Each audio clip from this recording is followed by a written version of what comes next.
আশপাশে কোনো জায়গায় কোনো হোটেলে খাওয়া দাওয়া কোনো এক সময় করতে যাওয়া হয়েছে, এখন বলছে চিকেন খান না, অসুবিধে নেই, হালাল, চিকেন খান হালাল।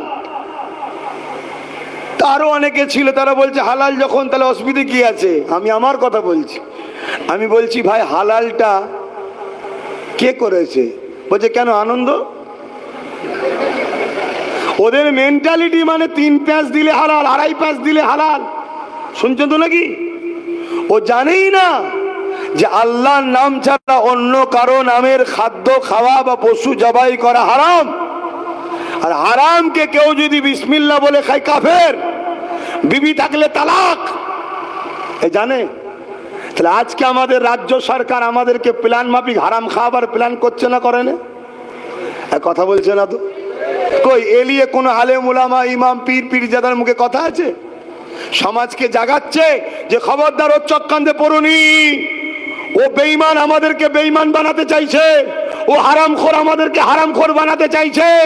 কেউ বলছে না? বলবনি বাবা যদি পুলিশ তুলিয়ে যায়, না বলবনি বাবা যদি আমার আলোটা খুলে নেয়, না বলবনি বাবা আমার পিছনে আগে পিছু গাড়ি ঘোরে, গাড়ি যদি বন্ধ হয়ে যায়, না বলবনি বাবা আমার যে মাসে মাসে ভাতা আসে বন্ধ হয়ে যায়।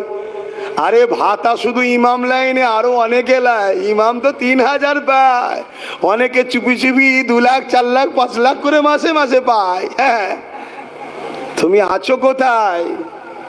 গাদ্দার না হলে ইসলামের বিরুদ্ধে কথা বলার কোনোদিন ইসলামের দুশ্মনদের প্রকাশ্য সাহস ছিল না। লোহার কাজ তো কাটবে, কিন্তু লোহা অপারক পড়েই থাকবে যদি বাঁট না তাতে গাছ লাগায়। শুনছেন তো নাকি? অতএব ইসলামের দুশ্মন তো ইসলামকে মিটাবার জন্য চেষ্টা করবে, কিন্তু অপারক যতক্ষণ না মুসলিম মুনাফিকরা ওদের সাথ দেয়। কি গো কষ্ট হচ্ছে নাকি? আমি